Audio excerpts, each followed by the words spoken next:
a tree planted by the water, we shall not be moved.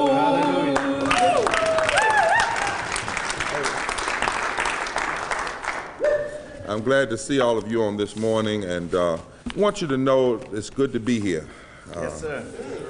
And the reason I'm kind of talking like this today, because we're in a particular place in history, the moral movement, when history is being changed. Yes, it is. I want us to keep that in mind. This is not just about North Carolina. Yeah. This is not just about, us, just what we've done in the past. It's literally, we are in the midst of change, and we're seeing all over the world leadership transition. Mm-hmm. And the great question in leadership transition, like Mandela and others, is who fills the void? All right. Who carries the baton? Mm-hmm. See? And hopefully we'll be smart enough in the movement here not to hold the baton until we're gone and not even have a clue who's going to take it. Because what you really want is in a relay race, you already know before you start the race who's going to take the next leg. You don't run the first leg and then say, now I wonder who can. And what we need to understand in this moment is that in some ways, the first 7 years of HKonJ was practice. I've been thinking about this. I've been looking in the scriptures. I've been searching how a lot of times in the scriptures, like David, the first 30 years almost of his life was practice. When he was a teenager, he spent several years killing bears and lions, and most folks would have thought that was great, but that's right. Huh? But actually, Reverend, the bear and the lion, the strength of the bear and the lion was less than Goliath, because Goliath is still a man, and an animal is always stronger than a man. Right. But the mind of Goliath was stronger than the lion and the bear. That's right.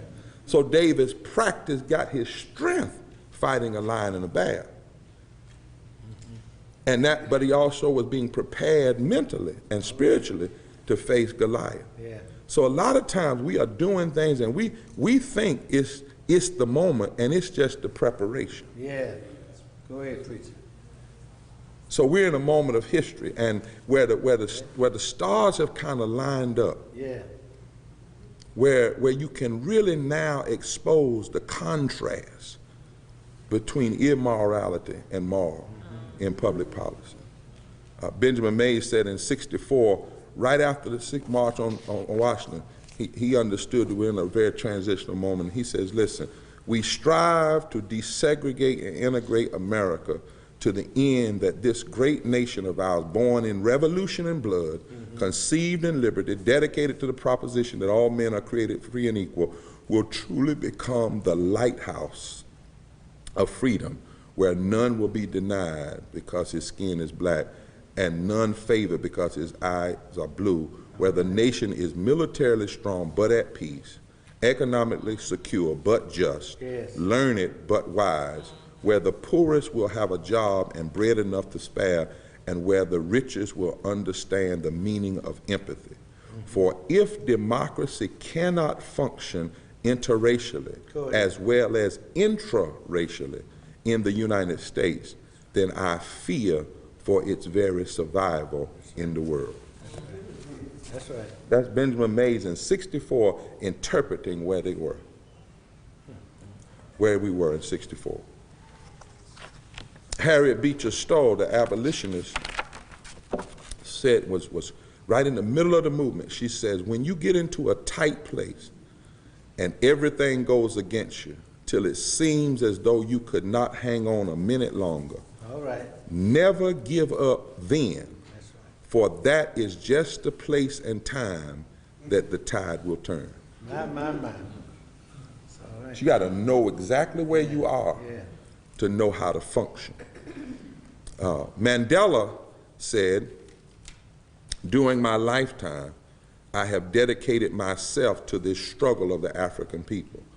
I have fought against white domination, and I've fought against black domination. I have cherished the ideal of a democratic and free society in which all persons live together in harmony and with equal opportunities. It is an ideal which I hope to live for and achieve, but if needs be, it is an ideal for which I am prepared to die. All right. Yes, sir. This was a statement he made when they were preparing to sentence him. Walter Brueggemann, who died earlier this year, I think, or last year, wrote a book about prophetic imagination. Say prophetic imagination. Prophetic imagination. And regardless of whether you're a person of faith or struggling with faith, or you're here this morning not necessarily in any faith, prophetic imagination is when a people realize, a guy at MIT, Otto Schwammer, talks about it. He talks about standing in the present and mentally taking a forward leap into the future, that you want, and then coming back to the present and thinking out of the future in the present towards the future. Some of that MIT stuff. I got you. Yeah. But prophetic imagination is when you recognize that you are part of a movement whose singular job is not to figure out how everything is going to be done. Is not to figure out how everything is going to be accomplished. Is not to figure out how you're going to win every court battle or win every piece of legislation. That's different. When you're in a prophetic imagination movement, a moral movement, your goal is one thing: to shift the people's consciousness from the perspective that where they believe that they have to believe the lies and the myths of the powers of domination. That's right. Because until people's imagination is shifted and they get the license to believe something other than what the dominant power says, implementation of anything is impossible. That's right. Tell it, Dr. You got to understand what kind of movement it is. We're not in the movement to figure out how yet we're going to overturn the powers of this extreme supermajority. I don't know how the lawyers are going to win the voting rights case. I don't know ultimately how we're going to force to get Medicaid expansion here and get public education. What I do know, though, is that when that people can come under a kind of oppression, and we began to think like Rome. We began to assume the posture of the dominant power. We get in our meetings, and our meetings are driven by what the dominant power is doing. And we start dumbing down our own aspirations. Well, we can't win this year. Well, let's figure out what they'll accept. And there has to be a movement that says you don't have to be driven by the imagination or the myths of the dominant power. There is the possibility in another place to think outside the box. And if your mind and your consciousness is opened up, possibilities come that you can't see till your mind changes. So this movement is about changing the mindset of the people of North Carolina, changing the mindset of the people of the United States of America. That's right. Teach, Dr. Bob. That's what has to happen. Yes. That's what makes a Harriet Beecher Stowe. It doesn't even make sense to your mind, your conscience says, in the very place that you feel like you can't hold on and everything is against you. Right there, don't give up, because that's where the tide always turns. So when we march, some people gonna call it foolishness. When we gather, some people gonna call it foolishness. But people's mind. This morning I read 58% of North Carolinians are saying all the charges ought to be dropped. Yeah. Why are they saying that? Yeah, that's right. They are saying that as a way of saying, thank you for waking up my mind. All right, that's right. See, that's right. because people really don't want to be locked in a box. They really want to have the freedom of thinking, the liberty of imagination. But the powers that be work hard at controlling consciousness and controlling the mind. That's the only way domination can function. It must cause people to think its way. That's right. So the point of movement, if I was in full church, I would say Jesus said you must be born again. Yes, sir. That's what all he was talking about. You must have a process that makes you think from a different perspective other than the perspective of the power. Because you can't fight Rome if you think like Rome. That's right. Chief God. And that's really all faith is. Faith is the process of being born anew to think a different way, to imagine different possibilities in the face of no. Yeah. That's why faith is the substance of things hoped for, because it's substantive in the mind. Yeah. It's hoped for in the mind, but that kind of hope then enables you to figure out implementation. But you don't put the implementation first. That's right. The imagination. So we're not here today to get bogged down and depressed all over again about how we gonna beat the legislature. Yeah. We are here today to figure out how we gonna act like we already win. Yeah, that's right. Yeah. How we gonna walk. Yeah. That's right. That's right. Yeah. As they would sing over around, walking in the light of God. That's right. See, we're here today in this movement to think about how we're going to show North Carolina how to see the world through heaven's eyes. All right, go ahead, please. That comes from the Prince of Egypt. Yeah. There's a song that says, seeing things through heaven's eyes. Which, and when you do that, then you start confusing domination. Yeah, that's right. And domination is no longer controlling you. See, and if you ever gonna fight an enemy, one of your first tactics to fight that enemy before there's a physical confrontation is you must take the psychological advantage. That's right. Always. Always. You must, in military terms, you must gain air superiority. Yeah. If you're gonna get in a war, the first war you gotta have is air superiority. Yeah. Huh? Yeah. That's right. My granddaddy said that there was a story told about biologists about snakes. And said, if you ever walking through the mountains, the one thing you want to do, particularly in the summer, is walk up the mountain above the snake line. All right. Because snakes asphyxiate at certain heights. All right. Go ahead. Y'all didn't hear what I said. I got you, brother. Go ahead. Snakes asphyxiate, they can't function. Because of the way they're made. Right. So what you have to do, if you're going to be around snakes, and you can't stop snakes from being around, just get up high enough. That's right. Just get above the snake line. Lord have mercy. So this moral movement is about living above the snake line. The reason we keep saying what ought to be done is because we've decided to live above the snake line. You see what I'm saying? We don't let McCory dictate what's in our meeting. We are above the snake line. We understand, Tillers, but we live above the snake line. We walk above the snake line. We organize above the snake line. Yeah. That's good preaching. Yes,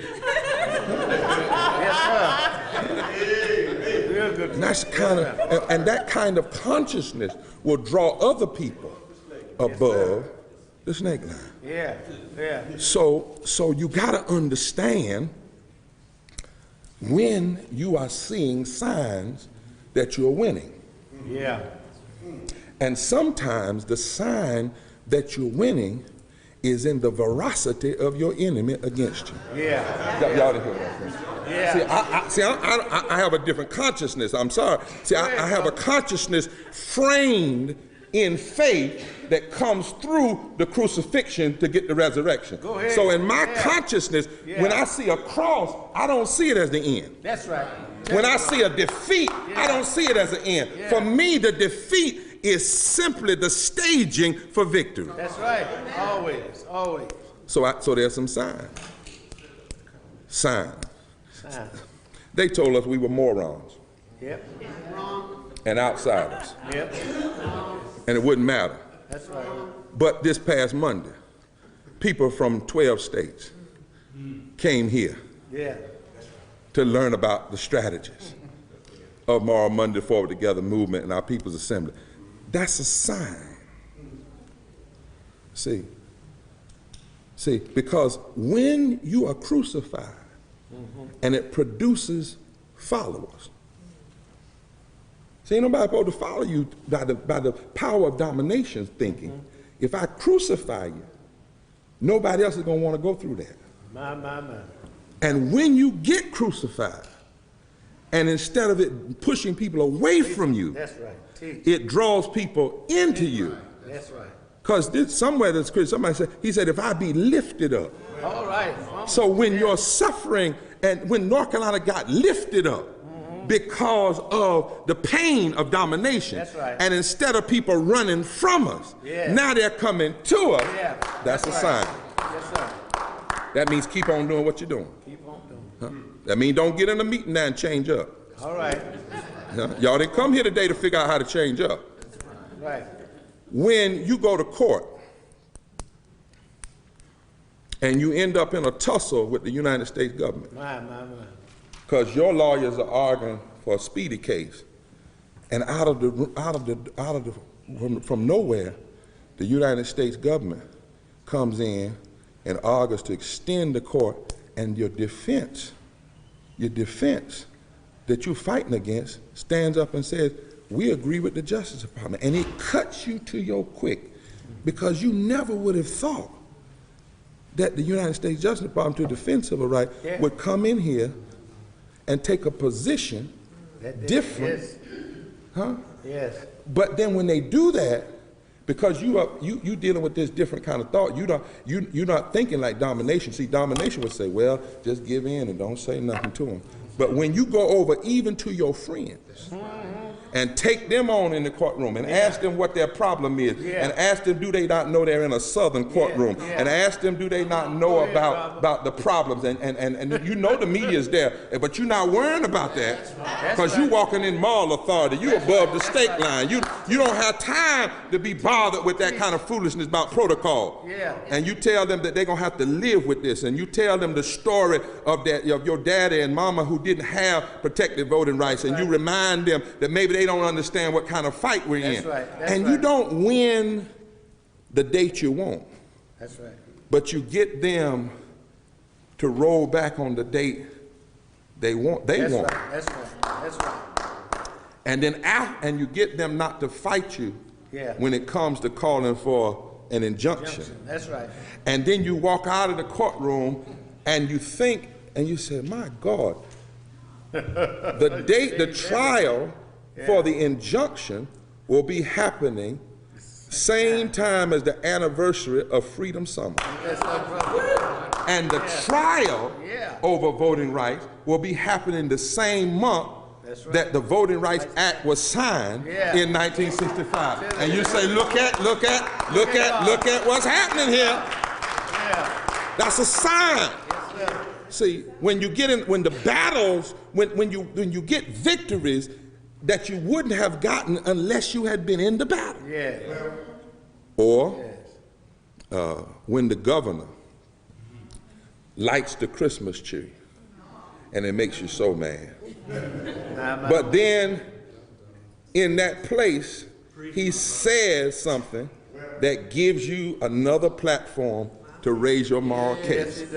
And you can turn his own words against him. When he stands up there and said, we've lit this tree tonight, and now we want everybody to remember the real meaning of Christmas. My. Whoa. and you say, thank you, Lord, for, see, because now you can, when the next time you somewhere speaking, Oh, yes. like on December the 23rd, Yes, sir. Yeah. 2 days before Yeah. Christmas, standing right in front of the governor's mansion, we can say, Governor, What did you say? 2 weeks ago, Yes, sir. Yes, huh? sir. You said. You said it. You see what I'm saying? Yes, sir. That's a victory. Or when domination becomes so arrogant that their lips get loose. And see, because sometimes you got to just let them talk for a minute and watch. See, because sometimes when people are being hard-hearted, it's not the enemy. The Lord makes some people's hearts hard. Yeah.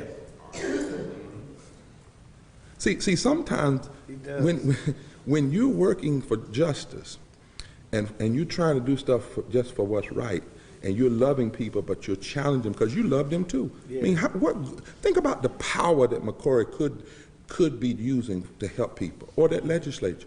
Think about what if Art Pope suddenly had a moment of redemption and his money was being used for good.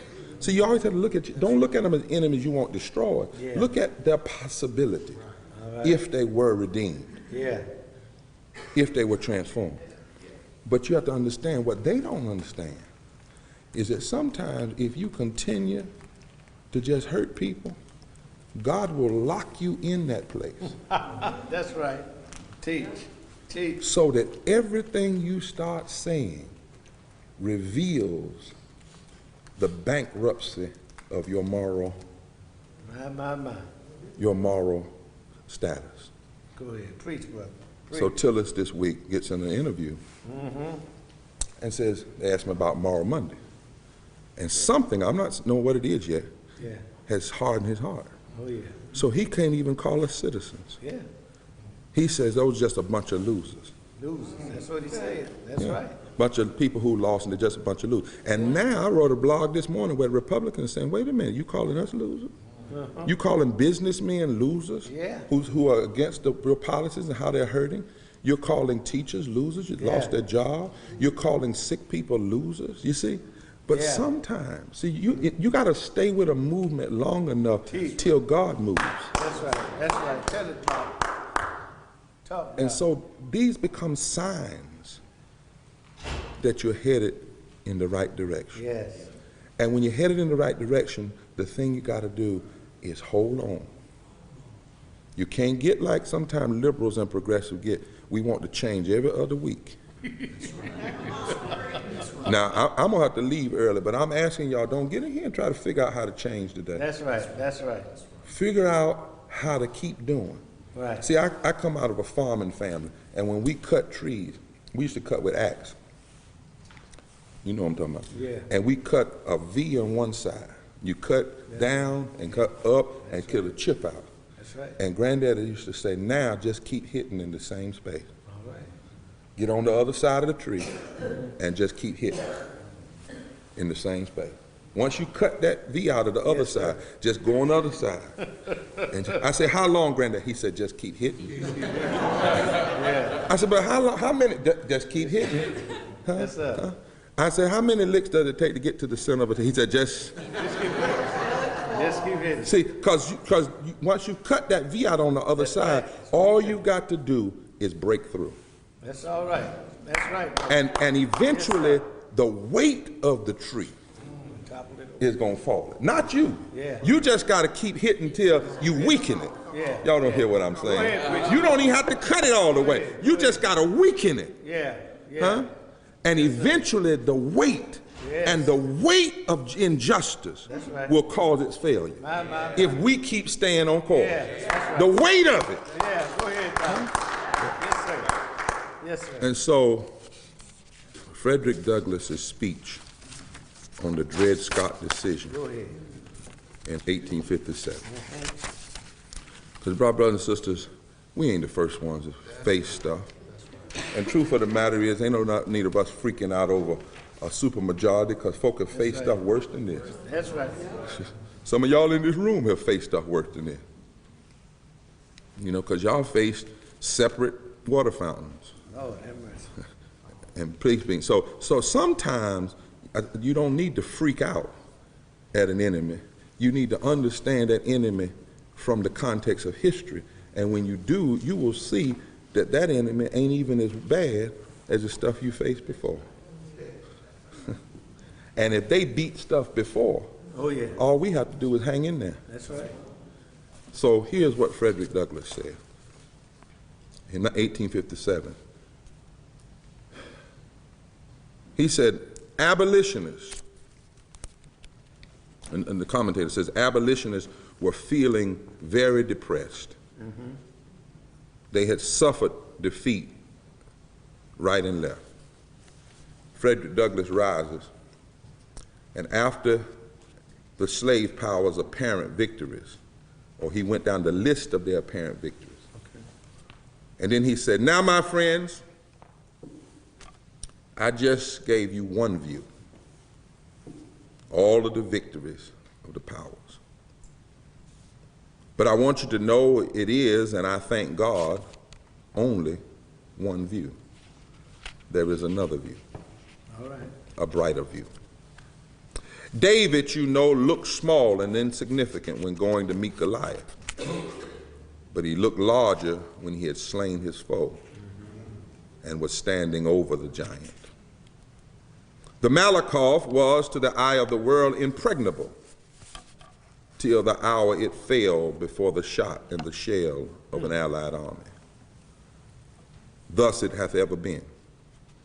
Oppression, organized as ours is, will appear invincible up to the very hour of its fall. Mm-hmm.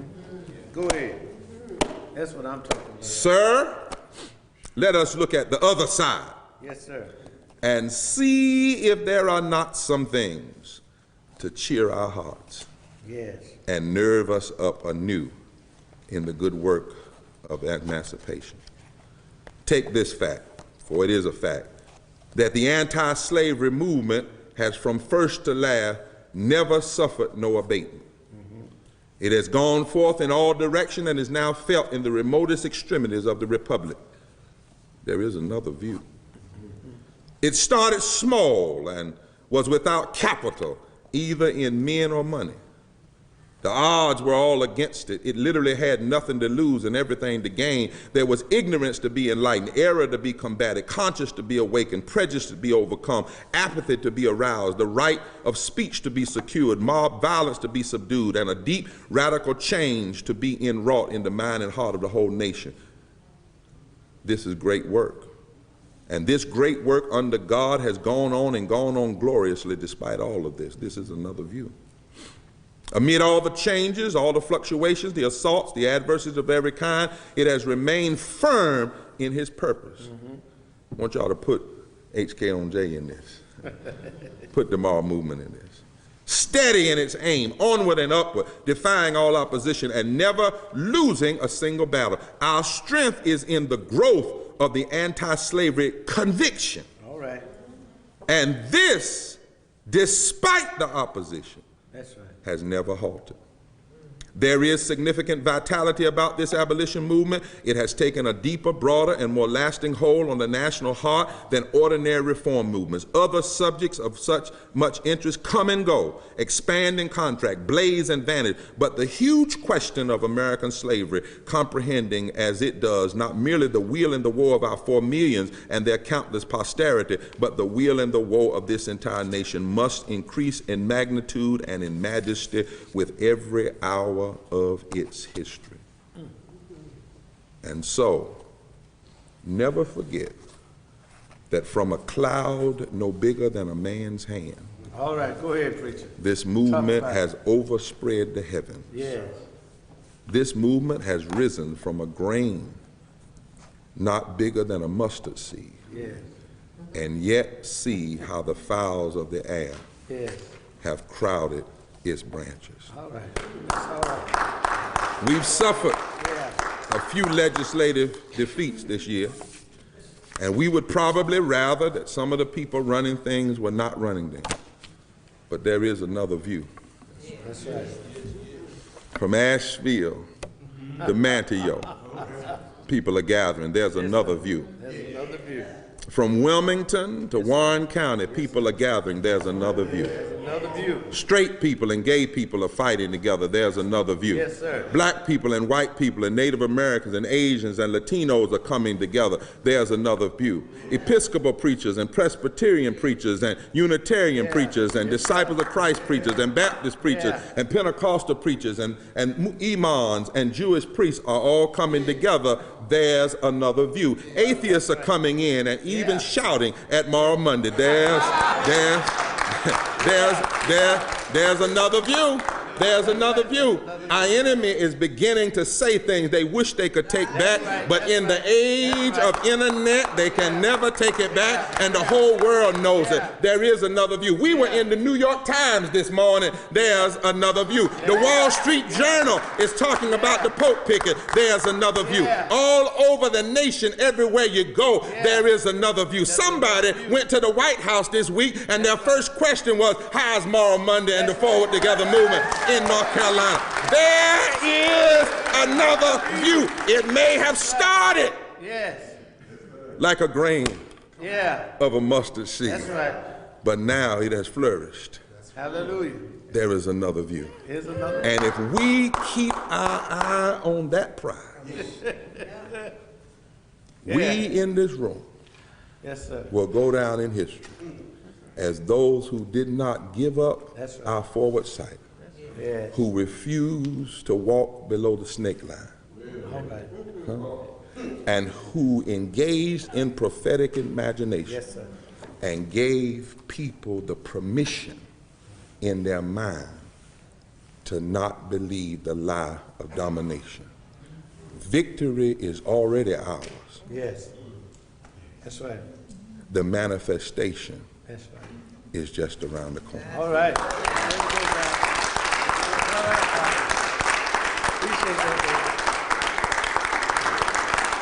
That's good.